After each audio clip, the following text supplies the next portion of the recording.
नमस्कार, capital TV का खास शो किस्सा यूपी का देख रहे हैं आप। मैं हूं आपके साथ राधिका राज। महिला आरक्षण बिल लोकसभा में गिर जाने के बाद विपक्ष की मुश्किलें बढ़ गई है। लखनऊ के विधान भवन के सामने बीजेपी नेता अपर्णा यादव ने विपक्ष के खिलाफ मोर्चा संभाला। उन्होंने प्रदर्शन करते हुए सपा कांग्रेस के झंडे जला दिए। यही नहीं, यूपी के अलग अलग जिलों में भी विरोध प्रदर्शन शुरू हो गए हैं। इसी बीच एक तरफ अखिलेश यादव ने बिल गिरने को भाजपा की मर्जी के परिसीमन की साजिश बताया, तो वहीं दूसरी ओर अपनी पत्नी और मैनपुरी से सांसद डिंपल यादव को आगे कर दिया, जो इस मुद्दे पर बयानबाजी कर रही है। तो आज इसी पर चर्चा करेंगे कि कैसे महिला आरक्षण पर विपक्ष परेशान हो गया है। चर्चा के लिए मेरे साथ स्टूडियो में मौजूद है कैपिटल टीवी के executive editor Rajiv Kumar. Sir, आपका बहुत बहुत स्वागत है। धन्यवाद। सर, महिला आरक्षण को लेकर अखिलेश यादव अब कैसे फंस रहे हैं? देखिए, फंस तो रहे हैं ऐसे कि मुलायम सिंह की बहू और मुलायम सिंह का बेटा, एक तरफ मुलायम सिंह का बेटा अखिलेश यादव, दूसरी तरफ मुलायम सिंह की बहू अपर्णा यादव। अब बहू बेटे के बीच टकराव हो रहा है, तो हो सकता है कि अंदर में अखिलेश यादव के घर में भले ही डिंपल यादव बाहर आकर कुछ बोल रही होंगी कि चलो भाई, पार्टी की बात है, अखिलेश जी ने बोला है तो हमें तो सपोर्ट में बोलना ही पड़ेगा।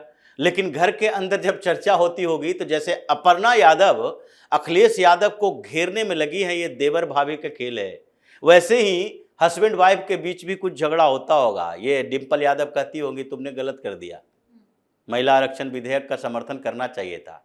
ये परिसीमन से हमें क्या दिक्कत हो रही थी? परिसीमन से दिक्कत की बात तो तमिलनाडु वाले कर रहे थे, परिसीमन से दिक्कत की बात तो केरल वाले कर रहे थे। वो जीत बता रहे हैं कि हमने जीत हासिल की। ये क्या बता रहे हैं स्टालिन कि तमिलनाडु के दिल्ली पर जीत, ये उत्तर प्रदेश के दिल्ली पर जीत की तो बात है नहीं, ये तो आप बता नहीं सकते। आपके खिलाफ वो बोल रहे हैं। स्टालिन क्या बोल रहा है? स्टालिन बोल रहा है कि हमने नॉर्थ इंडियन स्टेट्स को हराया।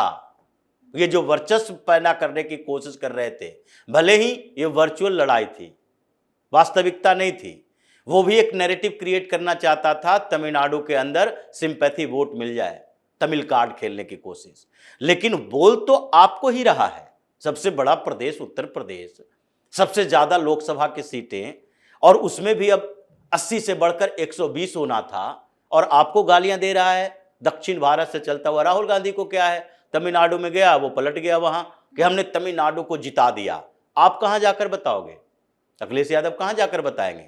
अखिलेश यादव केरल में जाकर कहें देखिए हम आपके लिए लड़ रहे थे, तमिलनाडु में जाकर बोले, आंध्र प्रदेश तेलंगाना में जाकर बोले कि नहीं नहीं देखिए हम आपके लिए लड़ रहे थे। किसके लिए लड़ रहे थे? ये किन लोगों के लिए लड़ रहे थे? क्या वहां के राजनीतिक पार्टियों के लिए लड़ रहे थे? उत्तर प्रदेश के लिए लड़ते कि सबसे ज्यादा सीट मिल रहा है उत्तर प्रदेश को, तो डिलिमिटेशन से नुकसान कैसे हो रहा है भाई? ये डिलिमिटेशन से कैसे इनका नुकसान हो जाएगा कि ये डिलिमिटेशन का बिल था इसलिए हमने विरोध किया। क्यों किए विरोध? डिलिमिटेशन के लिए उत्तर प्रदेश के जितने सांसद हैं उसको तो एकमुश्त होकर देना चाहिए था वोट समर्थन में, चाहे राहुल गांधी कुछ बोलते रहे, राहुल गांधी के बोलने के बावजूद देना चाहिए था कांग्रेस के सांसदों को भी समर्थन में वोट।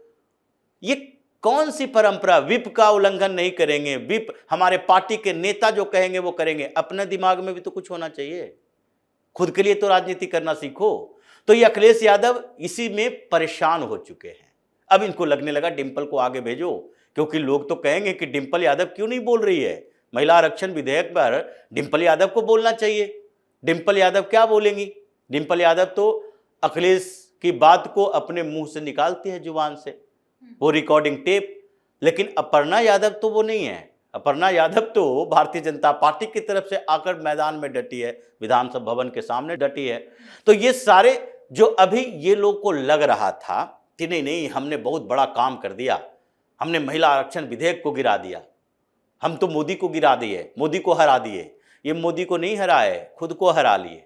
मोदी तो जीत गए हैं, मोदी तो राष्ट्र को संबोधित कर रहे हैं, और मोदी बता रहे हैं कि देखो ये गद्दारों को, ये महिला विरोधी है, ये महिलाओं के खिलाफ ऐसे ही अवधारणा रखता है, और उसमें ये दलित ओबीसी की जो बात करता है वो भी इसका ढकोसला है। क्योंकि जो महिलाओं का नहीं हो सका वो ओबीसी और दूसरे का क्या होगा? क्योंकि महिलाएं, अगर जाति विहीन महिलाओं की बात करें सारे समुदाय में, सारे धर्म, सारी जातियों में, तो महिला तो वो वर्ग है जो हर घर में है, और हर घर में जो आपकी सामने बैठी महिला है उसकी अपॉर्चुनिटी तुम छीन रहे हो, तो दूसरी जातियों की बात क्या कर रहे हो? उसका तो तुम हो ही नहीं। ये यादवों के भी नहीं हो सकते। जितने यादव हैं इनके सांसद ये इनके परिवार के लोग रहेंगे।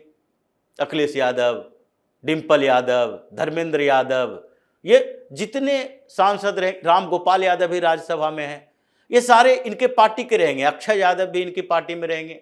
सांसद, विधायक, ये यादव मतलब अपने परिवार के यादव को लाओ और उसके बाद कहो कि हम यादवों का नेता तैयार कर रहे हैं। ये यादवों का नेता है या मुलायम सिंह का कुनबा का नेता है, मुलायम सिंह के परिवार का नेता है? ये दोनों में अंतर है। तो इसलिए अभी जो चीख चीख कर, चिल्ला चिल्ला कर ये मुसलमान मुसलमान संसद में कर रहे थे, अब करो मुसलमान मुसलमान, कि हम मुसलमानों के अधिकारों के लिए इस बिल का विरोध किए, बाहर में करो। क्योंकि बस हिंदू महिलाएं भी सामने में है और हिंदू तो सामने में खड़े ही हैं तुम्हारे, कि तुमने तो मुसलमानों की बात करके एक बिल को रुकवा दिया। तो इसलिए 2/3 मेजोरिटी की बात चल रही थी। 2/3 मेजोरिटी से सरकार को तुम कुछ नहीं कह सकते। अगर सामान्य बिल होता, 50% बहुमत की जरूरत होती और वो बिल गिर गया होता, तो ये सब ऐसी बात थोड़ी करता। सीधे मोदी को इस्तीफा देना चाहिए, इस्तीफा देना चाहिए। क्योंकि ये ऐसे संविधान संशोधन बिल तो गिरते रहते हैं। अगर विपक्ष इसमें अड़ंगा डालेगा तो, जब तक 2/3 बहुमत न हो। ये इनके समय में भी, यूपीए की सरकार में भी गिरी थी। 2011-12 का बिल भी गिरा था। लोकपाल लोकायुक्त बिल भी गिरा था, उसमें संशोधन की बात हो रही थी। अड़ा हुआ था। यूपीए 2 की सरकार के समय में बिल गिरा था, संविधान संशोधन करना था। 2/3 बहुमत कहां से लाओगे? लेकिन अब तो 2/3 बहुमत के लिए मोदी के पास महिलाओं का साथ है। 50% महिलाएं और 25% पुरुषों का वोट, यानी कि 75%, 2/3 बहुमत, स्पष्ट बहुमत के साथ आ सकते हैं। अगर महिलाओं ने इसको समझा, पूरी तरह से साथ दिया, ये पार्टियों में नहीं बटी रही, जातियों में नहीं बटी रही, तो फिर तो इनकी औकात बताई जाएगी, जैसा कि लग रहा है प्रधानमंत्री मोदी के तरीकों से कि वो क्या साबित करना चाहते हैं। इसलिए अभी जो स्थिति उत्तर प्रदेश में है, अगला नंबर अखिलेश यादव का आने वाला है। अभी तक तो ये मुस्कुरा रहे थे, तमिलनाडु की बात है।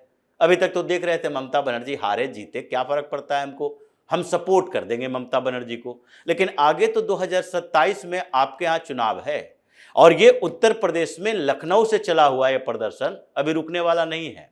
ये 2027 तक, जैसे ये प्रोपेगेंडा अखिलेश यादव राहुल गांधी का था कि कुछ आंदोलन करवाओ, किसानों का आंदोलन करवाओ, लगातार चलता रहे, उसके लिए किसान नेताओं से बैठक करो, अभी मुक्तेश्वरानंद को आगे बढ़ा दो और ये सनातन को तोड़ने फोड़ने की कोशिश करो और उस तोड़ फोड़ की कोशिश में इनको लंबी लड़ाई में लगा दो। 80 दिन की यात्रा निकालेंगे, फिर 120 दिन की यात्रा निकालेंगे, फिर 1 साल की यात्रा निकालेंगे। तो ये क्या करोगे? 2027 तक अभिमुक्तेश्वरानंद को खींच कर ले जाना है, प्रदर्शन करें। तो अभिमुक्तेश्वरानंद तो फेल हो गए, किसान आंदोलन वाले टिकैत फिकैत का ग्रुप फेल हो गया। अब ये महिलाओं का ग्रुप एक्टिव हुआ है और एनडीए की महिलाएं की बात नहीं है, ये जो अखबार वाले, टीवी वाले, एनडीए की महिलाएं प्रदर्शन। एनडीए की महिलाएं क्या होती है? महिलाएं हैं। जो प्रदर्शन कर रही है वो महिलाएं हैं, वो अपने अधिकारों के लिए प्रदर्शन कर रही है। वो भाजपा की, एनडीए की महिलाएं नहीं है। और उनके साथ जो धीरे धीरे और जुड़ रही महिलाएं, वो भी महिलाएं ही हैं। वो लिखित रूप से सपा कांग्रेस की महिलाएं नहीं है। ये जो कांग्रेस के, सपा के वुमेन विंग में रहने वाली महिलाएं, जो नेता है उसके अलावा जो कार्यकर्ता है इनके, वो भी इस प्रोटेस्ट के सपोर्ट में आ रहा है। इसलिए अखिलेश यादव के जो सांसद हैं, जितने अभी 37 सांसद हैं, अखिलेश यादव के परिवार की बात छोड़ दो तो भी 32-33 सांसद ऐसे हैं जिनको लग रहा है कि अखिलेश यादव ने गलत कर दिया, ये सपोर्ट करना चाहिए था, विरोध कर दिया। ये लोग तो अपने घर से नहीं निकल रहे, ये नजरबंद है। अब हो सकता है कि इनके घरों में भी झगड़ा चल रहा होगा, ऐसी स्थिति आती है, वोटिंग के समय में ऐसी स्थिति आती है। क्योंकि यही स्थिति आई बिहार के चुनाव में। बिहार में जब महिलाओं को सशक्त करने के लिए 10,000 रुपए दिए गए, ये कोई गिफ्ट नहीं था, महिलाओं के सशक्तिकरण के लिए था, इंपावरमेंट के लिए, कि लो 10,000 रुपया, आप छोटे मोटे रोजगार करो, घर में हो तो घर में रोजगार करो।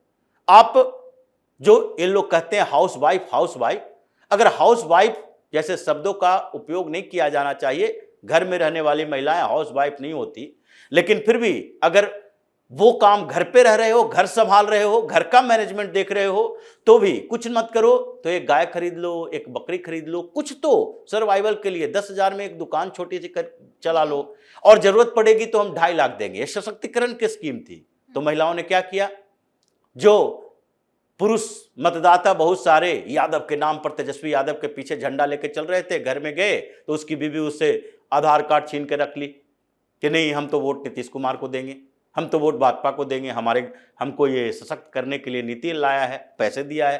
तो वो स्थिति अभी इन लोगों की होने वाली है कि इनके घरों में विद्रोह होगा। ये तो साथ जान रहे हैं, ये जो अखिलेश यादव के सांसद भी हैं। अगर जो बात हो रही है कि अभी वर्तमान स्थिति में 1/3 महिलाएं को उम्मीदवार बना दिया जाए, तो ये जो महिलाएं बैठी हुई है, इन सांसदों की बीवियां, वो भी तो सोचेगी कि ये हटेगा तो मेरा ही तो नंबर आएगा, इसके बदले हम ही खड़ा हो जाते। तो वो तो घर में क्लेश हो गया है जो स्थितियां पैदा हुई है। तो इसलिए अखिलेश यादव समस्याग्रस्त हो चुके हैं।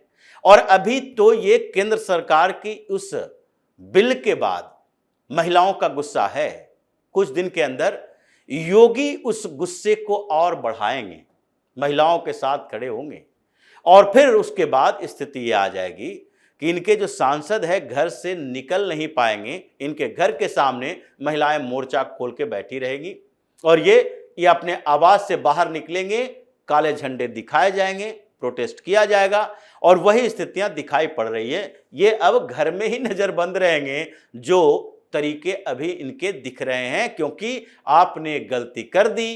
किसके इशारे पर? राहुल गांधी के इशारे पर।